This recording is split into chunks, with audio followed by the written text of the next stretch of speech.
If you're anything like me, you've probably recently figured out that your parents don't always know what's best, and that they've given you advice that could quietly ruin your future.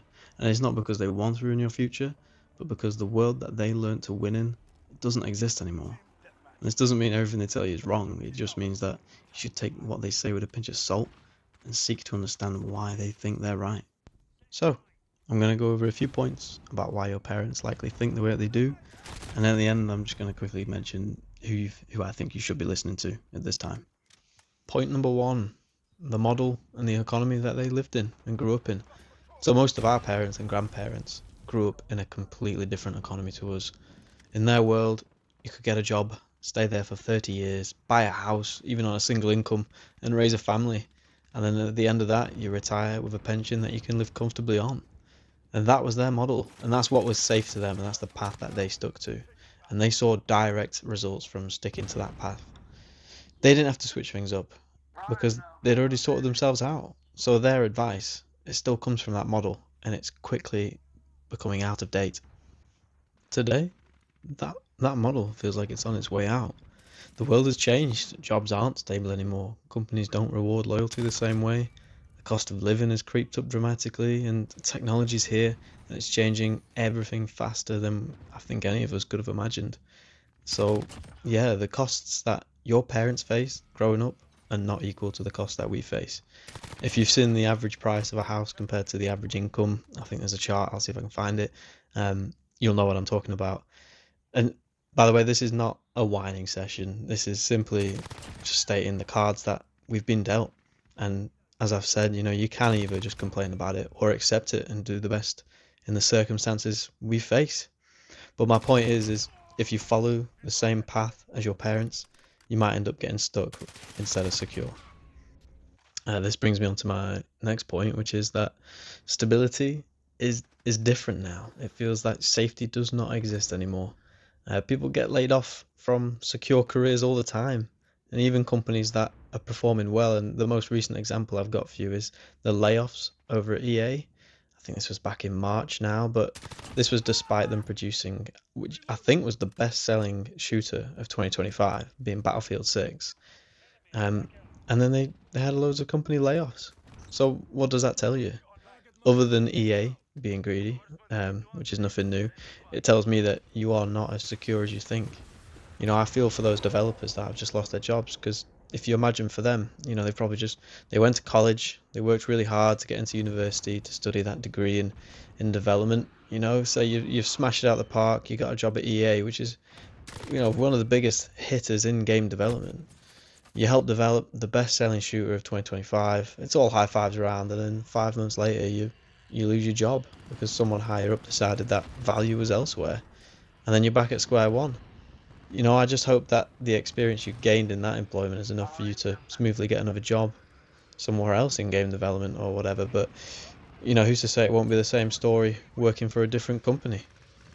But it's also important to understand that it's not the company's fault either. I am a capitalist at heart, and their priority is their bottom line. It's profit.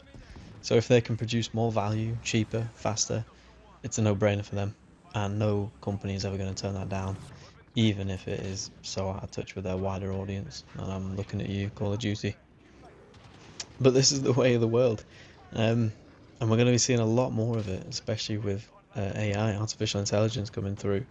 And it's the same. We've seen it before. The same way that the loom replaced hand labor in factories, the same way that the tractor replaced physically plowing a field. I love that quote. History doesn't repeat, but it rhymes. And there will be a whole group of people who refuse this reality and will play the victim. And there'll be another group of people who accept this reality and do their best to adapt. And it's the latter group that I want to be a part of. So the people building skills, side incomes, little hustles, and adapting to the times, they're the ones with real security, I think. Security today isn't a job anymore. It's your ability to stay valuable. Point number three, your parents and grandparents probably had a very different view on risk. Their model revolved around saving their money, playing it safe, and not trying anything uncertain. But now, it's completely flipped. Not investing is risky. Not learning new skills and exposing yourself to new things is risky. The definition has just completely flipped. my grandma is 99 this year, and she still tells me to save my money, to keep it in the bank, but then also tells me, on the other hand, how bad the interest rates are at the moment. And this is the same advice that she passed to her daughter, my mum. So this advice, it just keeps getting passed on. It's like inheritance. And it wasn't the wrong thing. It was sound advice. Though I would argue it would have been better to invest it. But this is from hindsight, knowing how well the economy's done through that time period. Because that would have been the risky thing at the time. Because our parents still grew up through turbulent times. I mean, imagine investing money at a time like the Cold War, when it seemed like every nation was going to nuke each other. It was only the 2008 financial crisis where people realized that their money was not actually as safe in a bank as they thought. And that banks, they weren't just holding your cash for you, they were lending it out, they were using it. And now, money in a bank it's just being eaten by inflation. The number stays the same, but it's worth less and less every year. I'm bound to do a video on it at some point, but just as a little quick one, I invest quite aggressively in my stocks and shares because I just need as much money as possible working for me rather than against me, which would have been the risky thing for your parents to do, but now it feels like an essential thing to do. Point number 4, education has changed. If your parents are anything like mine, they will have pushed you to get a degree because when they were growing up, a degree meant something very different. It was harder to get into university, so fewer people had one, and it almost guaranteed you a good job at the end of it. But today, degrees are far more common, which means they don't separate anymore, they just put you in the same category as everyone else. Just a big pile of debt. And employers, they aren't just asking, do you have a degree? They're asking, what can you actually do? And what have you done? So, experience, skills, that proof of work, or just proof of experimenting, it matters way more now. And there's another shift happening with AI. So I was at university in 2020, and my classmates were all just starting to use AI to write their essays. It felt like the early days of it. And I saw the stuff it came out with, and I thought, nah, the university, they'll be all over this. The lecturers, they'll find a way to stop this. I was dead wrong.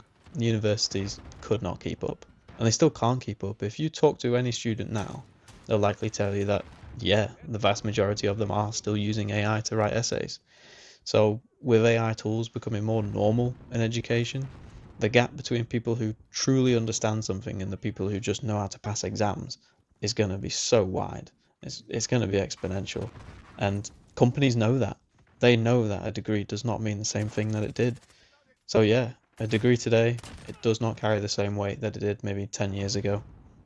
But obviously this depends on your degree. A degree can still be valuable. And I'm such a hypocrite for talking about this because I have a degree. I did a degree and I got a role as a project manager at a really good company which required a degree. So although my degree has nothing to do with being a project manager, but I got the job because I had it and because they liked my previous experience. So yeah, a degree can be good, but on its own, it feels like it's not enough anymore. And I feel it will become more irrelevant over the next decade. And lastly, point number 5, local versus global competition. So our parents, for the most part, only had to compete with people in their local area when it came to work. But now you're competing with people all over the world, and we're even competing with computers now in certain areas of the job world. But remote working, for one, has become its own business model. And COVID showed companies just how many things can be done remotely and just how much money they can save by doing it. So, for better or worse, that's here to stay. Um, there's that saying that there's always an Asian child better than you at your job somewhere.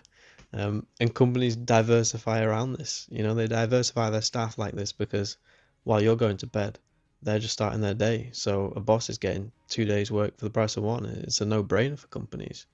And it's actually similar to dating in a way, because what used to be a local situation has become global, where men are competing with other men from another continent for a girl in his town. I'm so happy I have a girlfriend and don't have to worry about that. But I really feel the struggle for those people who are trying to date in this economy. But back to the point, countries are even negotiating to incentivize international work. So, for example, recently, last year in in the UK, the UK made a deal with India, which basically made it cheaper and easier for companies in the UK to hire Indian nationals.